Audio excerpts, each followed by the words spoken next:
I was in my office at Fort Hood, Texas. The smell of desert dust and gun oil so familiar it was comforting.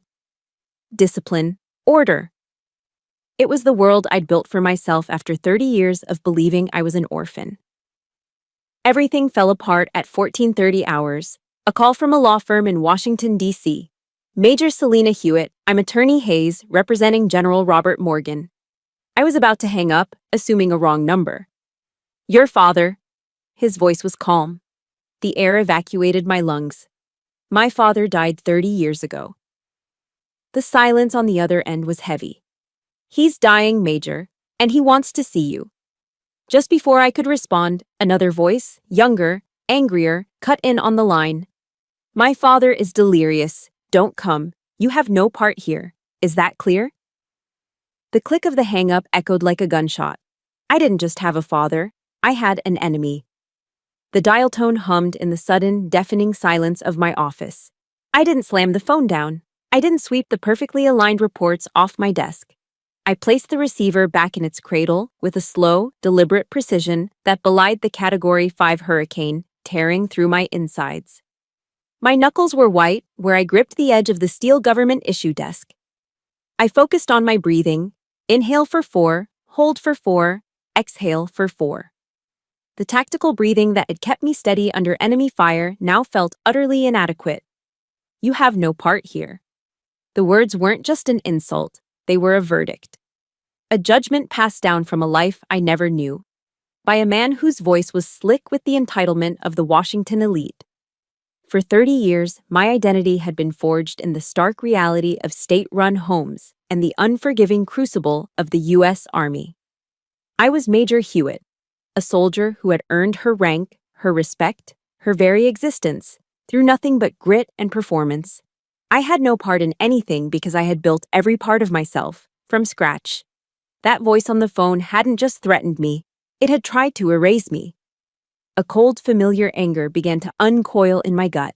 It wasn't the hot, explosive rage that leads to mistakes. It was a glacial fury, the kind that sharpens the mind and steadies the hand. It was the anger that had pushed me to run faster, shoot straighter, and study harder than any of the cadets at West Point who had last names that opened doors. A memory surfaced, the voice of my first tactical officer, a grizzled colonel who seemed ancient to me then.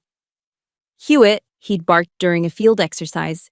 In the fog of war, decisive action, even if it's wrong, is better than no action at all. This was the fog of war, and I was done being a ghost. My personal laptop was an old, rugged Panasonic Toughbook, built for the field. I flipped it open, the machine humming to life. This wasn't a personal matter anymore. It was an intelligence operation. The objective? Establish a profile on the opposing force. My fingers flew across the keyboard, my training taking over. I started with open source intelligence. A quick search on LexisNexis pulled up every public record on Michael Morgan, Georgetown Law, top of his class. Partner at a powerhouse DC lobbying firm by 35. Photographs showed him at charity galas with senators, smiling with the easy confidence of a man who had never been told no. He was the perfect son of a perfect dynasty. Then came the father, General Robert Morgan, United States Marine Corps. 4 stars, a living legend. His official biography read like a chapter of American military history. Silver Star, multiple Purple Hearts. Countless articles in the Washington Post and the New York Times lauded his strategic brilliance and unwavering integrity. He was a titan, a man who had shaped policy and commanded legions, and he was, apparently, my father. The pieces clicked into place, forming a bleak mosaic of power and influence. I wasn't up against a resentful brother I'd never met. I was up against the entire architecture of a legacy. Michael wasn't just protecting a dying man. He was protecting an institution, a carefully curated history that had no room for a bastard daughter from the Texas Plains. He was guarding the family name, and I was the threat that had to be neutralized. The thought sent another surge of icy resolve through me. I stood up and walked to the small footlocker that served as my only real piece of furniture besides the desk and chair. It had followed me from every duty station since basic training. It held everything that defined me. My dog tags, My first marksmanship medal, a worn copy of Meditations by Marcus Aurelius. And at the very bottom, a small lacquered wooden box no bigger than my hand. I hadn't opened it in years. Inside, there was only a single, faded Polaroid. A young woman with my eyes smiling, holding a baby wrapped in a yellow blanket. Me. On the back, in faded blue ink, was a looping script. For my SGM, stay safe, SGM. For my entire life, those initials had been a mystery, a breadcrumb from a past I couldn't reach. But now they burned with the intensity of a flare in the dark. Selena Grace Morgan. It wasn't a demand, it was proof. Proof that I existed, that I was acknowledged, even if it was just on the back of a 3x3-inch piece of paper locked in a box. It was all the justification I needed. I wasn't a claimant looking for a handout. I had a claim to the truth. That, at least, was my birthright. I closed the box, my decision made. The fog was clearing. I knew the mission. I picked up the phone and dialed the number for the DC law firm from my caller ID. It was answered on the first ring. Hayes. The voice was the same, calm and professional. My own voice was steady, devoid of the emotion that had ripped through me minutes before. It was the voice of Major Hewitt, a field-grade officer issuing orders. Mr. Hayes, this is Major Hewitt. I didn't wait for him to reply. I will be on the earliest available flight to Washington. I'm not coming to contest a will or ask for a damn thing. I'm coming for 5 minutes of truth from General Morgan himself. I let that hang in the air for a second, a clear statement of intent. Then I delivered the final, non-negotiable term of my engagement. And Mr. Hayes, I said, my voice dropping to a low, steel-edged command. Ensure his son does not get in my way. I hung up before he could answer. It wasn't a request. It was my marching order. The battle for the truth had begun. And I would not fail. The Uber turned off the main road onto a private lane flanked by ancient oak trees. A quarter-mile later, it stopped before a set of imposing wrought iron gates that swung open without a sound. The Morgan estate. It wasn't just a house, it was a statement of generational power, a white-columned brick fortress sitting on a manicured Virginia lawn that rolled down towards the Potomac. As the car crunched to a halt on the gravel driveway, I saw him. He was waiting on the top step, exactly as I'd pictured, a sentinel guarding his ancestral home. I paid the driver and stepped out. The humid DC air a stark contrast to the dry Texas heat I'd left behind. Michael Morgan was taller than his photos suggested, dressed in a charcoal Tom Ford suit that probably cost more than my first car. His dark hair was perfectly styled, and his polished Italian shoes reflected the overcast sky. He didn't move as I approached, just watched me, his arms crossed over his chest. It was a posture of absolute, unshakable ownership. As I reached the bottom step, his eyes did exactly what I knew they would. They flickered down to my practical leather boots, traveled up the clean line of my navy blazer and dark gray trousers, and finally settled on my face, my hair cut in its customary military short style. A faint, dismissive smirk touched his lips. It was the kind of appraisal that wasn't about attraction. It was about classification. He was slotting me into a category: outsider, unworthy, insignificant. A familiar voice echoed in my head, not my own, but Brené Brown's from a podcast I'd listened to on a long flight once. Don't ever bother with criticism from people who aren't in the arena. This man wasn't in my arena. He'd never even seen it. I told you not to come, he said, his voice a low hiss of controlled fury. I met his gaze without flinching, my own posture straight, shoulders back. The parade ground stance was so ingrained it was second nature. And I told Mr. Hayes you were not to get in my way, I replied, my voice even. Now, if you don't mind. I didn't wait for permission. I ascended the steps and walked directly toward him. For a split second, I saw indecision in his eyes, the shock of a man whose authority had never been so calmly disregarded. He expected me to be intimidated, to argue from the bottom step. He didn't expect me to simply advance. I brushed past him, my shoulder nearly grazing the expensive wool of his suit, a deliberate and unmistakable breach of his personal space. I heard his sharp intake of breath as I stepped over the threshold into his home. The foyer was vast, with a black and white marble floor and a sweeping central staircase. The air smelled of lemon polish and old money. He recovered quickly, his footsteps sharp and angry behind me as he followed me in. "What do you want? Money?" he sneered, his voice dripping with condescension. "Is that the play here? We can arrange that. A small settlement to make you disappear and not trouble my father in his final days." He was trying to frame the narrative, to cast me as a cheap extortionist. It was a classic lawyer's tactic. If you can't win on the facts, you discredit the opponent. It was designed to strip me of any moral high ground, to reduce my existence to a transaction. I stopped in the center of the grand hall and turned to face him fully. "The only thing I want, Mr. Morgan, is 5 minutes with him." I let the words settle in the cavernous space. "And that's the one thing your money can't buy." His jaw tightened, a small muscle twitching in his cheek. He opened his mouth to retort, but as his eyes glanced past me, they widened almost imperceptibly. I followed his gaze. And then I saw it. Hanging in a place of honor on the main wall of the grand staircase was a portrait. It was a formal oil painting, massive and expertly done, set in a heavy gilded frame. It was of me. I was in my army service uniform, the deep blue jacket immaculate, the brass buttons gleaming. The gold oak leaves of my rank were clearly visible on my shoulders. My expression was serious, professional, my eyes looking straight out from the canvas, straight at him. I froze, the air punched from my lungs for the second time in as many days. My mind raced, trying to process the impossibility. The photograph it was based on was my official promotion photo. It was in my military records. How did it get here, rendered in oil paint and hanging in the heart of this house like a sacred icon? I turned my head slowly to look at Michael. For the first time, the armor of his arrogance was gone. The confident smirk had vanished, replaced by a raw, naked insecurity.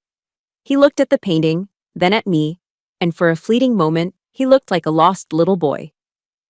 "It's just one of the old man's whims," he stammered, his voice losing its sharp, authoritative edge. The dismissal was weak, unconvincing. He couldn't meet my eyes. I had seen his tell. The painting wasn't just a whim, it was a testament. It was a tangible, undeniable link between me and the general, a 30-year secret given a place of honor in his home. It was a validation that Michael, for all his money and status, clearly didn't possess. In that moment, I understood. He wasn't afraid of losing an inheritance. He was terrified that he had never truly been the sole heir to his father's respect. His enemy wasn't an interloper. It was a ghost in a uniform hanging on his wall.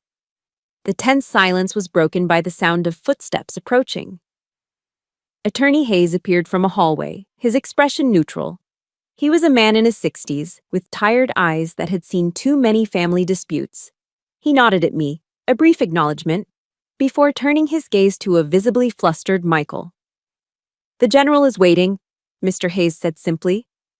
The fight went out of Michael's shoulders. He knew he was beaten. He had no authority here. He shot me a look of pure venom, his jaw clenched so tight I could hear his teeth grinding. "Fine," he spat at me. "You get 5 minutes. 5. But I'll be right outside this door. Don't try anything." He had lost this first battle, and we both knew it. He had tried to bar the gates, and I had walked right through them. Mr. Hayes gestured toward a large mahogany door at the end of the hall. He opened it for me, the quiet click of the latch sounding like a gavel falling. The room beyond was dark. I took a steadying breath and stepped inside, alone. The door closed softly behind me, shutting out the world and my brother. The heavy door clicked shut behind me, the sound final. For a moment, I just stood there, letting my eyes adjust to the gloom. The room was dark, with only a single lamp casting a weak, yellow circle of light in the corner. The air was thick with the sterile, chemical smell of antiseptic and sickness, layered over the faint, musty scent of old books and dust. It was the smell of a life drawing to a close. From my position by the door, I could feel the oppressive presence of Michael on the other side, a silent, hateful weight against the wood. A prison guard for a 5-minute sentence.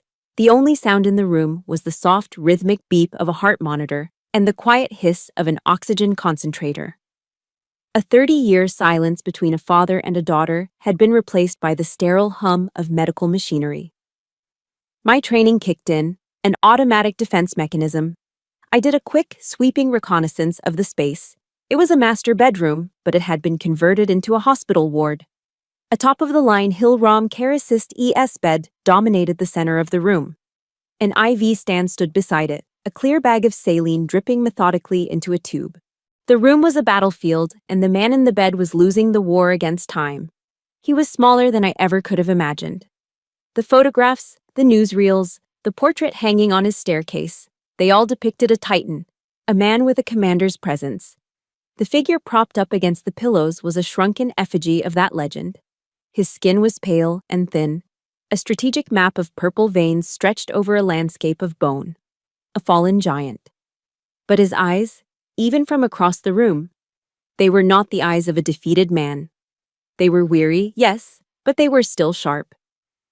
They were a general's eyes. And they were fixed on me, tracking my every move as I walked slowly toward the bed. I stopped a few feet away, my hands held loosely at my sides in a posture of parade rest. The silence stretched, thick and heavy with the weight of unspoken decades. What do you say to the ghost who created you? His hand, frail and spotted with age, moved on the blanket. It was a gesture that seemed to require immense effort. When he spoke, his voice was a dry, papery whisper, the sound of rustling leaves. Selena. He paused, taking a shallow breath. You have your mother's eyes. The words should have been a comfort. They should have been a bridge. Instead, they were a spark on a short fuse. To be recognized, to have that single feature connecting me to a woman I never knew acknowledged by the man who had denied me everything else. It didn't soothe the wound. It ripped it wide open. It proved he knew. He remembered. And he still did nothing. The iron control I'd maintained since that first phone call began to fracture. Why? The word came out colder and sharper than I intended. I kept my voice low, a blade meant for one target. Why did you abandon me? Why did you let me grow up in foster homes, in institutions, believing I had no one in this world? I had prepared myself for a denial. I had braced for silence. I had even considered that he might not know who I was. I was not prepared for the answer he gave. He drew another ragged breath, his gaze unwavering. Because you were safer without me, he rasped.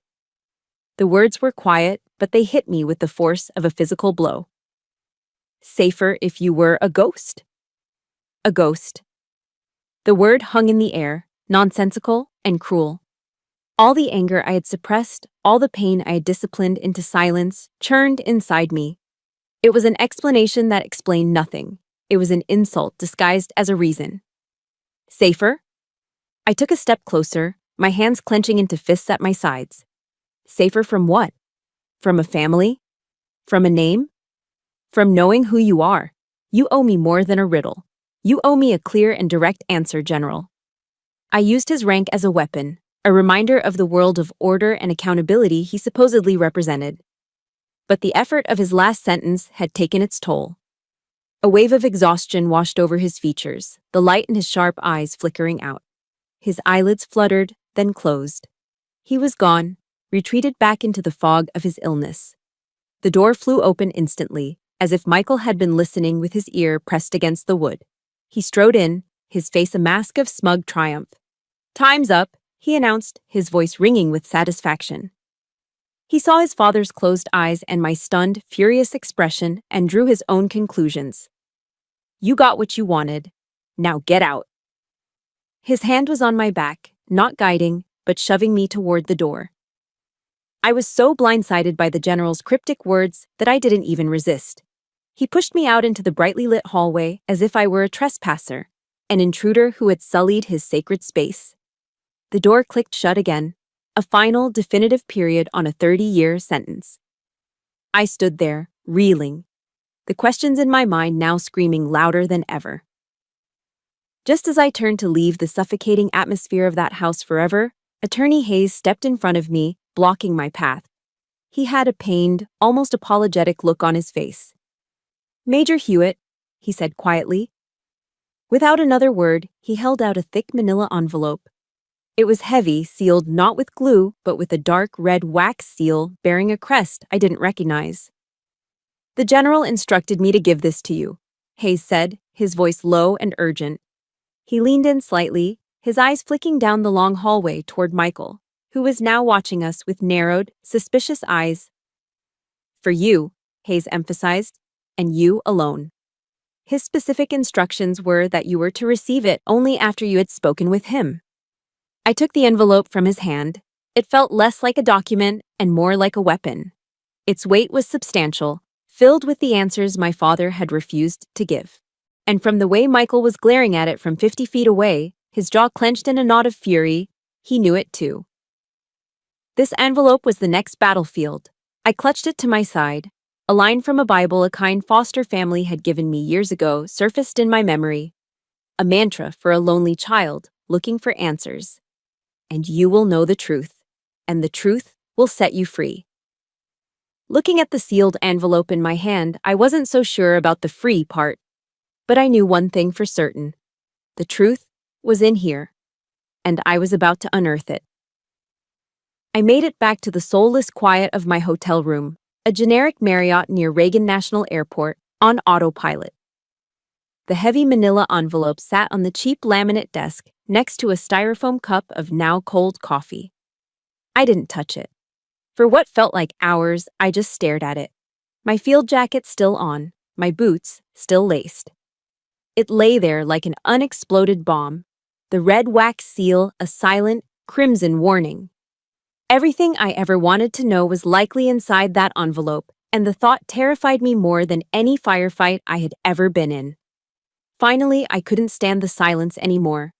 My hands, I noticed, were trembling slightly as I picked it up. There was no elegant way to do this. I broke the seal with my thumb and ripped the flap open, the sound of tearing paper unnaturally loud in the still room. I slid the thick stack of documents out. It was a file, neatly organized. The first page was a copy of a birth certificate from the Commonwealth of Virginia, dated 31 years ago. The paper was yellowed, the typewritten font slightly faded. And there it was, in stark black and white. Child's name, Selena Grace Morgan. Father, Robert A. Morgan, Captain, USMC. Mother, Laura E. Morgan. My breath caught in my throat. I traced my own name, my real name, with my fingertip. Beneath the certificate was a photograph, a 4:6 color print. A handsome man in a Marine Corps uniform, his arm around a beautiful woman with kind, smiling eyes. My eyes. She was holding a newborn baby, swaddled in a yellow blanket. Me. They both looked radiant, impossibly happy. It was a perfect family portrait of a life I never had. A life that had been stolen from me before I could even form a memory of it. My training forced me to keep going, to process the intelligence, to push emotion aside. I turned the page, and then another, and another. My blood ran cold. The file was a meticulously curated history of my stolen life. Report cards from elementary school in Norfolk. A certificate for winning the 8th grade science fair. A yellowed newspaper clipping from a local Virginia paper, The Virginian Pilot, with a small photo of me crossing the finish line at a high school track meet. Selena Hewitt sets new district record in the 800-meter. He hadn't just known I existed. He had been a ghost in the background of my entire life. A silent, ever-present warden. The feeling was a nauseating cocktail of violation and a strange, twisted sense of being protected. And then I saw the last document in this section, and my stomach dropped. It was a copy of my official Army promotion recommendation to the rank of Major. It detailed my service record, my commendations, my performance reviews. In the bottom right corner, in the box for final approval by the review board chairman, was a signature. A bold, authoritative scrawl I'd seen on dozens of official military histories. General Robert Morgan. He hadn't just been watching. He had been intervening, steering, shaping my career from the shadows. I wasn't just his daughter, I was his project. I put those papers aside, my hands shaking more violently now. The final section of the file was different. It was thicker, bound by a metal clip, and stamped across the top in faded red ink were the words, "Top Secret, Declassified." The cover sheet read, "Operation Amber Torch, After Action Report and Threat Assessment." I began to read, my mind shifting into the analytical mode of an intelligence officer. The language was cold, clinical, bureaucratic. It detailed a covert operation from 31 years ago, somewhere in the Middle East. It spoke of high-value targets, counterintelligence, and local assets.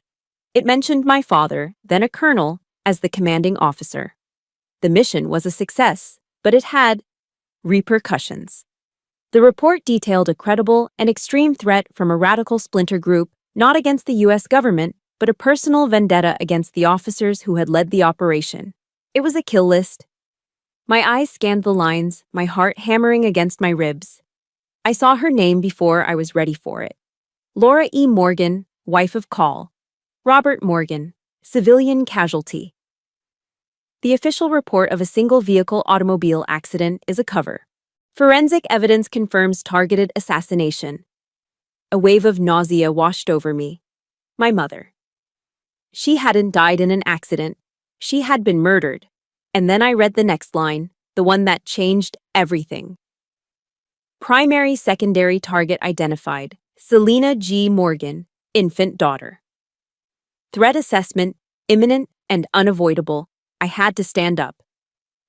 I paced the small room from the window overlooking the airport runway to the door and back again, the document clutched in my hand. He hadn't left her. She had been taken from him. And I was next. I forced myself to sit on the edge of the bed and read the final page. It was a recommendation memo written on official Department of Defense letterhead. My eyes scanned the words, but my brain refused to process their meaning. Proposal. To neutralize the ongoing threat against the sole remaining dependent, it is recommended that a staged termination event be executed for subject SGM. SGM, Selena Grace Morgan. A falsified death certificate will be entered into the official record. Subject will then be placed into the state foster care system under a new, untraceable identity. This action provides the highest probability of long-term survival for the subject. The world tilted on its axis. The clinical detached language was a smokescreen for an unthinkable horror. A staged termination event, a fake death certificate, a new identity. My father hadn't abandoned me. He buried me. To save my life, he had agreed to a plan that erased my existence. He had signed off on the death of his own daughter on paper, mourned a wife who was murdered, and then watched from an impossible distance as his only child grew up believing she was an orphan. The truth wasn't a simple, selfish act of abandonment. It was a monstrous, impossible choice, a sacrifice so profound it bordered on insanity. The pain of being left behind was nothing compared to this. This was the agony of being erased. I wasn't an abandoned child. I was a survivor of my own death. The papers slipped from my numb fingers, scattering across the cheap hotel carpet. The life I knew, the discipline, the order. It was all a lie, a carefully constructed stage for a play I never knew I was in. Discovering a secret that completely rewrites your past is a uniquely disorienting kind of pain. It feels like the floor has literally dropped out from beneath you. If you've ever felt that shock of a family truth coming to light, please support this story by hitting the like button. And if you feel comfortable, just comment, "I understand" below, so we know we're not alone in these moments. I sank to my knees amidst the wreckage of my identity, my real life and my stolen one spread out all around me. The anger I had felt toward him, the cold resolve, it all evaporated, replaced by a hollow, aching grief so vast it felt like it could swallow me whole. I didn't call ahead. I simply took another Uber back to the Arlington estate, the file of declassified documents sitting on the seat beside me like a silent passenger. The hollow grief that had consumed me in the hotel room had solidified into a new kind of purpose. I wasn't the same woman who had walked into this house hours earlier, bristling with anger and a demand for justice. The truth I had found was far more complex than justice. It demanded something else entirely. It demanded understanding. When the heavy front door opened, it was Michael again. His face, already etched with suspicion, darkened into a thunderous scowl when he saw me. He tried to block the doorway with his body. "What the hell are you doing back here?" he growled. "You had your 5 minutes." I looked at him, truly looked at him, and for the first time I felt a flicker of something other than contempt. I felt a sliver of pity. He was a man standing guard over a history he didn't even fully understand. "I need to see his study," I said. My voice was quiet, stripped of the military authority I'd used before. It was just a statement. "Absolutely not," he spat, his voice rising. "That is his private space. You have no right." "My mother was murdered," I cut him off, the words hanging in the air between us, cold and sharp. "I was terminated on paper to keep me alive. I think that buys me every right in this house." His face went pale. The words hit him like a physical shock, robbing him of his bluster. He stared at me, his mouth slightly agape, processing the raw data of a truth he had clearly never been privy to. Before he could form a response, Mr. Hayes appeared behind him, placing a gentle but firm hand on his shoulder. "She's right, Michael," the lawyer said, his voice weary but resolute. "This is her legacy, too. Let her pass." Michael stumbled back, defeated not by my anger, but by the sheer weight of a truth he couldn't fight. He looked from me to Hayes, his eyes wide with confusion and a dawning horror. He was no longer the gatekeeper. He was just another ghost in this house of secrets. Mr. Hayes led me down a quiet, wood-paneled hallway to a door I hadn't noticed before. He unlocked it and pushed it open, but he didn't follow me inside. "Take all the time you need, Major," he said softly, then pulled the door almost completely shut, leaving me in the silence. The general's study was not the office of a warrior. It was a shrine. The room was lined with floor-to-ceiling bookshelves, and the air smelled of old paper, leather, and pipe tobacco. But instead of framed medals and pictures with presidents, the walls were covered with maps. Not battlefield maps of foreign countries, but satellite topographical maps of Fort Hood, Texas, Fort Bragg, North Carolina, even a detailed map of a small, dusty corner of Afghanistan. Every place I had ever been stationed. Small red pins were stuck into specific locations. My barracks, my command posts. My eyes scanned the bookshelves. I saw the landmark Thucydides, On War by Clausewitz, the classics I expected. But sitting right beside them were dozens of books on the history of the U.S. Army, not the Marine Corps. There were biographies of Grant and Eisenhower. There was a well-worn copy of the Army Ranger Handbook. It was the library of a man trying to understand a world that wasn't his own. My world. Then I saw the glass-fronted cabinet in the corner. My legs felt weak, and I had to place a hand on the back of a leather armchair to steady myself. It wasn't filled with military honors. It was filled with my life. A pair of tiny, worn pink ballet slippers from a recital I barely remembered. The blue first-place ribbon from that 8th grade science fair. The actual medal from the high school track meet, the one the local paper had written about, tarnished with age. He had been there. He had collected these pieces of my life, these artifacts of my childhood, like a secret, heartbroken curator. Mr. Hayes had given me a small, antique brass key. It fit the lock on the top drawer of the massive mahogany desk. With a soft click, the drawer slid open, and there they were. Dozens of bundles of letters, each tied neatly with a simple black ribbon, organized by year. My breath hitched. I lifted the first bundle. On top, a simple note card read, in that same bold script from my promotion papers, "To my Selena." I sank to the floor, my back against the desk, and untied the first ribbon. The paper was thick, creamy stationery, embossed with the 4-star insignia of a general. The first letter was dated on my 8th birthday. "My dearest Selena," it began, "today you are 8 years old. I watched you from a parked car across the street from your elementary school. You were playing on the swings during recess.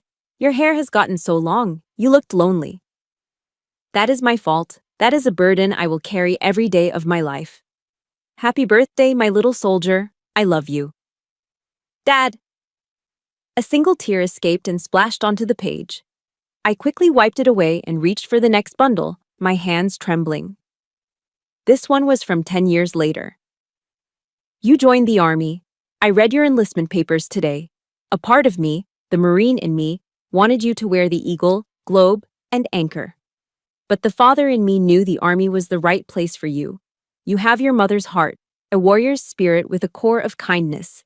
I'm so proud it hurts, and I'm so terrified I can barely breathe. Stay safe. Please, stay safe. Dad. I opened letter after letter, a dialogue across 30 years of silence. He wrote on the day I graduated from West Point. He wrote on the day I was promoted to captain, a single, tear-blotted sentence. They made you a captain today. I cried. He wrote about his loneliness, about the crushing weight of his secret, about how he spoke to my portrait on his staircase every single night before he went to bed. Each letter was a confession. Each page was a silent scream of love and regret, a testament to a father's unending, helpless devotion. The last wall inside me, the final, fortified bastion of my anger, didn't just crack, it was obliterated. It crumbled into dust and washed away in a flood of tears I hadn't realized I'd been holding back for a lifetime. I wasn't just weeping for the lost childhood, for the birthdays without a father, for the graduations without a family. I was weeping for him. For the 30 years he had spent in this room, writing letters that would never be sent. For the man who had to watch his daughter grow up through newspaper clippings and classified reports. For the father who had to become a ghost to keep his child safe from other ghosts. Lying on the floor of my father's secret shrine to me, surrounded by the proof of his hidden love, I finally understood. He wasn't just the architect of my pain, he was a prisoner of it too. I walked out of the study and back down the long, silent hallway. The house felt different now, its secrets no longer hostile, just tragic. In my hand, I carried a single letter, the paper soft and worn at the creases. My own tears had dried, leaving behind not the emptiness I expected, but a profound, sorrowful stillness. The war inside me was over. All that was left was to find a way to sign the peace treaty. Michael was still standing guard outside his father's bedroom door, a sentry at a post that had already been overrun. His arms were crossed, his expression a familiar mask of bitter resentment. When he saw me approaching, he stiffened, preparing for another battle. He didn't get one. I met his hateful glare with an expression he couldn't read, because it was one I had never felt before. A quiet, aching pity. I walked toward him, and as he opened his mouth to speak, I simply moved past him, my gaze fixed on the door. He was an obstacle, a piece of furniture in the way of my true objective. His petty war for territory and recognition meant nothing to me now. I had seen the real battlefield, the lonely one inside his father's study, and it had changed everything. I heard him let out a frustrated sigh behind me, the sound of a man whose enemy had simply refused to fight. I pushed the door open gently and stepped back into the dimly lit room. The rhythmic beeping of the heart monitor was slower now, the spaces between each beat longer, more fragile. He was awake. His eyes, though clouded with pain, found mine as I entered. And in them, I saw something that shattered the last of my defenses. It wasn't pride or authority or even regret. It was fear. He was afraid of me. I walked to the side of the bed, the single letter held loosely in my hand. He watched me, his breathing shallow. "I'm sorry," he whispered, the words a monumental effort. My body tensed, bracing for an explanation, a justification for the plan that had erased me. But that's not what came. "Not for what I did," he rasped, his eyes pleading for me to understand. "But because I was too much of a coward to face you sooner." He held my gaze, and in that moment, the 4-star general was gone, replaced by a man confessing his deepest failure. After the threat was neutralized, years ago, I should have found you. But I was afraid. I would look at your picture, the woman you were becoming, and all I could think was that you would hate me. And I couldn't bear it. His voice broke on the last word. That silence, it started as a shield to protect you. But it became a prison to hide me. His confession was the key that unlocked the last chamber of my heart. He hadn't been a cold, calculating strategist. He had been a grieving husband and a terrified father who had then become a lonely old man trapped by his own fear and shame. He hadn't been judging me from afar all these years. He had been dreading my judgment upon him. I didn't say, "I forgive you." The words felt too small, too simple for the vast, complicated landscape of our history. Instead, I pulled the worn wooden chair closer to his bed and sat down. I unfolded the single piece of stationery in my hand. "I was 10 years old," I said, my voice soft. And then I began to read the words he had written 21 years ago. "Your foster mother called my liaison today," I read. "She said you had your first piano recital at school. You played Bach. She said you were nervous, but you were wonderful. I parked 3 blocks away and listened. I couldn't see you, but I could hear the music through the open windows of the auditorium. It was the most beautiful thing I've ever heard. You have your mother's gift. She would have been so proud. I am so proud." My voice was thick with emotion as I finished, but it didn't break. I carefully folded the letter along its original creases and placed it on the bedside table. Then I looked at him, and for the very first time, I didn't see a ghost from my past, or a general, or a name on a declassified document. I saw my father. Slowly, I reached out and placed my hand over his. His skin was like paper, his bones as fragile as a bird's wing. He was so weak, yet his fingers instinctively curled, a faint pressure against my own. "I'm here, Dad," I whispered. The word, spoken aloud for the first time in my life, was an absolution. It was permission for him to let go. A wave of profound peace washed over his face, smoothing the lines of pain and fear. A faint, genuine smile touched his lips, the first I had ever seen. The weight of his 30-year vigil seemed to lift from his frail shoulders. I watched. He whispered, his eyes locking with mine, a final transmission from a soul preparing for its last journey. I watched every ceremony, every salute. I was there. Those were his last words. As he spoke them, his eyes never left mine, and I watched as the last flicker of light, the last ember of his long, tormented love, faded into stillness. The rhythmic beep of the monitor beside me faltered and then surrendered to a single, unbroken tone that filled the quiet room. I didn't cry. I didn't move. I just sat there, holding my father's hand as it grew cool in mine, a soldier standing watch until the end of the mission. We had found our peace, together. After a few moments, the door opened softly. Mr. Hayes stepped in. He looked at the silent monitor, at my hand still covering the general's, and his face was a mask of gentle sorrow. He didn't offer condolences or platitudes. He simply walked to the foot of the bed where a wooden case rested. He opened it and took out a perfectly crisply folded American flag, the kind given to the families of fallen service members. He walked over and held it out to me. "He wanted you to have this," he said, his voice thick with unspoken emotion. He pressed the heavy, symbolic triangle of stars and stripes into my free hand. "He said you earned it." The funeral of General Robert Morgan was an exercise in solemn military pageantry. Arlington National Cemetery was a sea of perfectly manicured green hills, dotted with endless rows of stark white headstones. The sky was a high, overcast gray, and a cool breeze rustled the leaves of the ancient oaks, as if the nation itself were sighing in mourning. High-ranking officers from every branch of the service were in attendance, their uniforms a somber rainbow of blues, whites, and greens. Senators and congressmen stood with practiced gravity, their faces arranged in masks of respectful sorrow. I was there, too. I stood apart from the main gathering, positioned under the shade of a large maple tree on a nearby hill. I wore my own Army service uniform, the dark blue jacket pressed, the brass shined to a mirror finish. From my vantage point, I was just another anonymous officer paying her respects to a fallen giant of the military.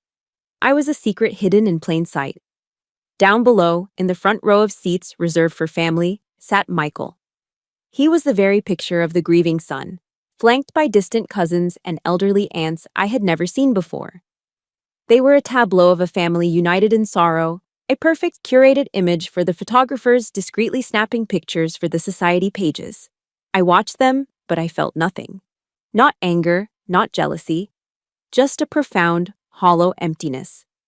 The peace I had made with my father was a private treaty, a classified document. To the rest of the world, I didn't exist, and even in his death, that secret was being kept. The Marine Corps Honor Guard performed their duties with flawless precision. The casket team carried the flag-draped coffin with crisp, synchronized movements. The crack of the 21-gun salute echoed across the hills, a sharp, percussive heartbeat of a nation's gratitude. The mournful, lonely notes of taps, played by a single bugler, hung in the air, a sound that never failed to pierce through my soldier's armor. Then Michael stood and walked to the podium to deliver the eulogy. He held a piece of paper, but he barely glanced at it. His voice, amplified by a small microphone, was steady and rich with emotion that sounded almost genuine. He spoke of honor, of duty, of a life dedicated to service. He told anecdotes of his father teaching him to fish, of the general's quiet strength and unwavering moral compass. It was a beautiful speech, perfectly crafted to bring a tear to the eye. And then he said the words that turned my emptiness into cold, hard steel. But above all else, Michael said, his voice thick with feigned sincerity, my father was a family man. He taught me that loyalty to one's family was the bedrock of all other virtues. He was a devoted husband and the greatest father a son could ever ask for. Every word was a lie, a perfectly polished, publicly delivered lie. He wasn't just eulogizing his father, he was erasing me from history all over again, right here, over our father's grave. He was cementing his own narrative, the clean, pristine version of the Morgan legacy, free from the inconvenient truth of me. The anger that rose in me wasn't the hot, messy rage of before. It was a cold, quiet fury. My enemy wasn't a jealous, insecure brother. He was a fraud, a man so dedicated to his own perfect image that he would desecrate the complex, painful truth of his father's life to protect it. After the service, as the honor guard meticulously folded the flag that had covered the casket, the crowd began to disperse. They offered their condolences to Michael, shaking his hand, patting his shoulder. He accepted their sympathy with a somber, dignified grace that was utterly nauseating. I remained in my spot under the tree, waiting. I knew he would come to me. He wouldn't be able to resist a final confrontation. Sure enough, after the last of the mourners had departed, his footsteps crunched on the grass behind me. I hope you're satisfied, he said, his voice low and dripping with venom. The mask of the grieving son had vanished, replaced by the pure, unadulterated hatred I'd seen in the foyer. You ruined his last days, you agitated him, brought up things that should have stayed buried. I turned to face him, my expression unreadable. I didn't feel anger anymore. I felt pity. Pity for this small, hollow man who had stood at the center of everything and had understood nothing. You weren't there, Michael, I said, my voice quiet, matter of fact. You have no idea what happened in that room. You don't know anything. I looked past him to the fresh plot of earth where our father now lay. Your father didn't die in agitation. He didn't die in turmoil, I said, turning my gaze back to meet his. He died in peace. A peace you'll likely never understand. I saw the confusion, the flicker of doubt, the flash of anger in his eyes as he tried to process my words. I didn't give him the chance to respond. I held his gaze for one final moment, then executed a crisp about-face and began to walk away, leaving him standing alone in the silent cemetery with the ghost of a truth he could never possess. My stride was even, my back straight. I had almost reached the main gate when I heard my name called. It was Mr. Hayes, hurrying to catch up with me. Major, he said, slightly out of breath. One last thing. He held out his hand. Resting in his palm was a small black flash drive. The general recorded this for you about a week ago, he explained, pressing it into my hand. He was very specific. He wanted you to be the last one to hear it. I looked down at the small piece of plastic and metal. It was the final piece of the puzzle. Not a message from the past, but a directive for the future. My journey to Washington was over, but my father's story, and my part in it, was not. It was just beginning. That night, back in the sterile anonymity of my hotel room, the black flash drive felt heavier than a grenade in my hand. It was the last piece of intelligence, the final sealed order from a commander who was already gone. I sat on the edge of the stiff hotel bed, took a deep breath, and plugged the drive into my laptop. A single video file appeared on the screen. I clicked it. The image flickered to life, and there he was. My father. He was sitting in the armchair in his study, the one I had leaned on just days before. He was frail, the collar of his button-down shirt loose around his thin neck, but his eyes were clear and fiercely determined. This wasn't the dying man from the hospital bed. This was the general, reporting for his final duty. The video was shot from a static camera on his desk, giving it the intimate, stark feel of a confession. He didn't waste time on pleasantries. He looked directly into the camera, as if he could see me sitting there. "Selena," he began, his voice raspy but firm. "If you are watching this, then I am gone. And it means the last 30 years of silence are finally over." He paused, gathering his strength. "I made a vow of silence to protect you. A tactical decision in a war you never knew you were fighting. But over the years, that vow became a burden heavier than any enemy I ever faced on the battlefield. I've learned, too late, that true honor isn't about hiding your mistakes. It's about owning them." He leaned forward slightly, his gaze intense. A great general, George Patton, once said that the measure of success is not the position one has reached in life, but the obstacles one has overcome. By that measure, Selena, you are the most successful person I have ever known. But the greatest obstacle in your life was me. The words were direct, unflinching. He wasn't making excuses. He was taking responsibility. "I was wrong, Selena," he said. And for the first time, his voice cracked, the sound of a dam breaking after a lifetime of pressure. "I stole your family. I stole your name. I can never give you back the years we lost, the life you should have had with your mother and me. I can't fix that." He took a moment, his eyes glistening. "But I can give you something else." He went on to explain. Years ago, using his pension and savings, he had quietly established a private charitable foundation, a scholarship fund. He'd worked with Mr. Hayes to set up the legal framework, to fund it, to create its mission. But he had never activated it. It had remained dormant, a secret plan waiting for its activation code. He was too afraid that any public activity associated with his name would somehow create a trail that could lead back to me, putting me in danger all over again. "It's called the Morgan Scholarship for Military Orphans," he said, a flicker of the old pride in his voice. "It's for children like you, children of service members who have been left behind, who have to navigate the world alone. I wanted to give them the support, the chance, that I couldn't give you." He looked down at his hands, then back up at the camera, his eyes locking with mine one last time. "My real legacy isn't the stars on my shoulders or the citations in a frame," he concluded, his voice growing quiet, imbued with a profound finality. "It's what we do with the broken pieces, how we turn the battles we've lost into victories for someone else. I want you to take over this foundation, Selena. I want you to lead it. Turn our pain into hope for other kids who started out just like you. Build something better from the wreckage I made." He leaned back in his chair, a look of exhaustion and release on his face. "That's how you truly come home." The video ended. The screen went black. I sat there in the silent hotel room, the glow of the laptop casting long shadows on the wall. The silence was different this time. It wasn't empty. It was full. Full of understanding, of grief, of a strange and powerful sense of purpose.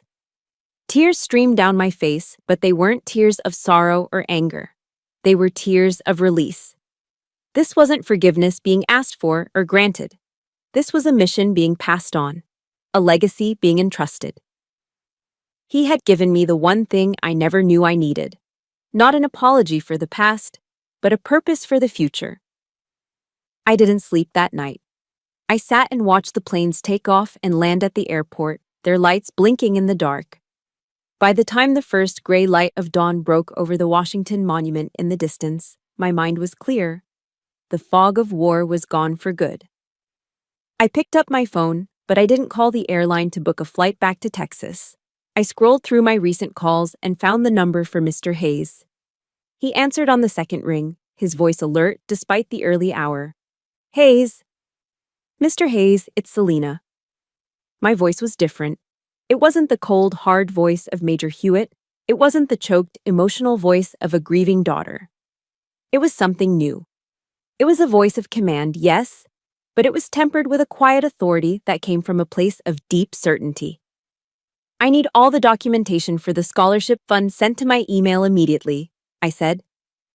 "And I need you to arrange a meeting with the Board of Trustees as soon as possible.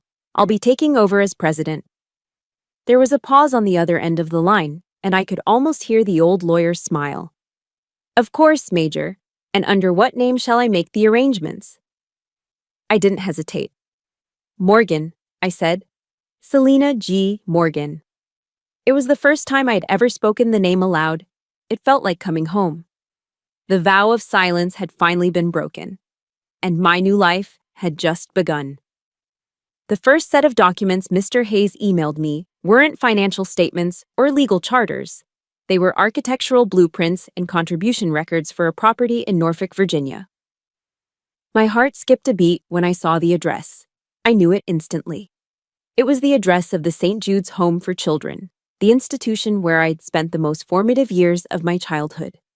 Instead of flying back to Texas, I rented a car and drove south from D.C., down the long, flat stretch of I-95. The journey was a quiet, reflective pilgrimage back to the starting point of my life. But when I arrived, the place I remembered was gone. The old, grim brick building with its perpetually peeling paint and chain-link fence had been replaced. In its place stood a modern, welcoming two-story complex with large windows, a brightly colored playground, and a freshly painted sign near the entrance. The sign didn't say St. Jude's. It read, "The Morgan Family Center." I parked the car and just sat there for a long time, staring. According to the records, for the past 15 years, an anonymous trust had been pouring millions of dollars into this place, renovating the buildings, expanding the programs, increasing the staff salaries. An anonymous trust funded entirely by the pension of a single 4-star Marine Corps general. He had never left me. He had been here all along, silently taking care of the place that had taken care of me. I got out of the car and walked through the open gates. The sound of children laughing replaced the oppressive silence of the Arlington estate. On the playground, a young girl was sitting by herself on a swing, her small legs kicking listlessly at the wood chips below. She had pigtails and a serious expression, and she reminded me so much of myself at that age that it made my chest ache. I walked over and sat on the empty swing next to her. For a minute, we just sat in a comfortable silence, swaying gently back and forth. "Are you waiting for someone?" I asked finally. She shook her head, her pigtails flying. "My dad's on a ship," she said, her voice small. "He's in the Navy. He's been gone a long time." "Norfolk, a Navy town." "Of course. I bet you miss him a lot," I said. She nodded, looking down at her sneakers. "Are you a soldier?" she asked, her eyes catching the faint outline of my dog tags beneath my shirt. I tucked the chain back in. "I am," I said. "Is it hard?" I thought about my life, the discipline, the deployments, the loneliness. And then I thought about this little girl, waiting for a father to come home from across the ocean. I thought about my own father, writing letters into a 30-year void. We were all soldiers in our own way. "Yes, it's hard," I said, looking her right in the eye. "But that's okay, because it makes us the strong ones." A small smile touched her lips, a flicker of understanding and pride. She started to swing higher, a new energy in her movements. I sat there with her for a little while longer, not as Major Hewitt, not as an orphan, not even as a daughter. I was just someone who understood. For the first time in my life, I felt like I belonged somewhere. That evening, I stood on the beach at Ocean View, watching the waves of the Chesapeake Bay roll in and kiss the shore. The setting sun painted the sky in streaks of orange and purple. I had come to Washington seeking truth, seeking justice, seeking a confrontation. But what I'd found was something else entirely. I had found a purpose. The anger, the grief, the years of feeling like a ghost. It all felt distant now, washed away by the gentle tide. Forgiveness wasn't a word I needed to say to him. It was an action I needed to take for him. It was continuing the mission he had started in secret. I looked out at the vast expanse of water, toward the horizon where the warships disappeared on their long journeys. I get it now, Dad, I whispered to the salty wind. I'm home. 2 days later, I sat at the head of a long polished table in a conference room in downtown Norfolk. I was dressed in a simple, professional black suit. Seated around the table were the 3 trustees of the Morgan Scholarship Fund, a retired admiral, a compassionate-looking female banker, and Mr. Hayes himself. The ghosts of Michael and his petty accusations felt a million miles away. They had no power here. This was my arena now. I didn't waste time with lengthy introductions. I laid out my vision with the clarity and precision of a mission briefing. The Morgan Family Center is an incredible achievement, I began, my voice steady and confident. But it is a defensive position. It's time for us to go on the offensive. I'm proposing an expansion. Phase 1 will be the creation of a mentorship program. We will partner with the local military commands, Navy, Army, Air Force, to pair active duty and retired service members with every child in this program. These kids don't just need a place to live, they need role models who understand the unique pressures of a military life. I continued, outlining plans for educational grants, for career counseling, for a network of support that would follow these children long after they left the center. I worked with the focus and unrelenting drive of a soldier on the most important mission of her life, because it was. As I spoke, I could see the initial skepticism on the faces of the trustees melt away, replaced by a growing sense of excitement and inspiration. They weren't just listening to a plan, they were listening to a daughter finally taking command of her father's true legacy. 1 year later, I stood on a podium in the newly built auditorium of the Morgan Family Center in Norfolk. The room was packed, filled with the hopeful energy of military families, the restless excitement of children, and the quiet dignity of fellow service members. I was in my Army uniform, the same one I had worn as a silent observer at my father's funeral. But today I wore it differently. It no longer felt like armor. It felt like a part of who I was. A soldier, a leader, and now, a healer. I looked out at the sea of faces, the first class of the Morgan Scholarship recipients and their families, and I felt a sense of peace so profound it was almost overwhelming. When I stepped up to the microphone, a comfortable silence fell over the room. There was no prepared speech on the lectern in front of me, only a few notes I had jotted down on an index card. "Good afternoon," I began, my voice clear and steady, amplified by the speakers but still feeling intimate. A little over a year ago, my life changed forever. I learned that the story I had told myself about who I was, about where I came from, was not the whole story. I discovered I had a father, a decorated general, a man who, for reasons I couldn't understand, had been a ghost in my life. I paused, letting the weight of that sink in. My first instinct was anger. I felt betrayed. I felt erased. I came to Washington, D.C. armed for a fight, ready to demand answers for a lifetime of silence. And I found them. But the answers were not what I expected. I told them my story. Not all the classified details, but the heart of it. I spoke of my mother's murder, of the impossible choice my father had faced. I spoke of his profound, secret love and his profound, human mistake. I told the story not with bitterness, but with a deep and abiding compassion that had taken me a year to fully understand. My father, General Robert Morgan, taught me many lessons from afar, I said, my gaze sweeping across the young faces in the front row. He taught me the value of discipline, of service, of earning your place in the world. But the final and most important military lesson he ever taught me was this. The greatest courage is not found in winning a war on the battlefield. It's found in the quiet, terrifying moment you admit you were wrong. And the greatest honor is dedicating the rest of your life to making it right. This foundation, this center, these scholarships, this was his attempt to make it right. It is the legacy not of a general, but of a father. a legacy of turning pain into purpose. I looked out at them, my heart full. And it is my profound honor to carry that mission forward. When I finished, the room erupted in applause. Later, during a small reception in the main hall, people came up to share their stories. A young Marine whose son had just received a scholarship. A Gold Star wife thanking me for creating the mentorship program. In the middle of it all, a young man in a crisp Navy JROTC uniform approached me, his expression serious and respectful. "Major Morgan," he asked, his voice earnest. "That was an incredible story. But I have a question, if that's okay." "Of course," I smiled. Did you ever really forgive him?" The question was honest, direct, and deserved an equally honest answer. I thought for a moment, not about the pain or the anger, but about the peace I felt standing in that room. "I did," I answered softly. "It wasn't easy, and it didn't happen overnight. But I realized something crucial along the way. Forgiveness wasn't a gift I was giving him. It was a gift I was giving myself." I looked at the young cadet, hoping he would truly hear me.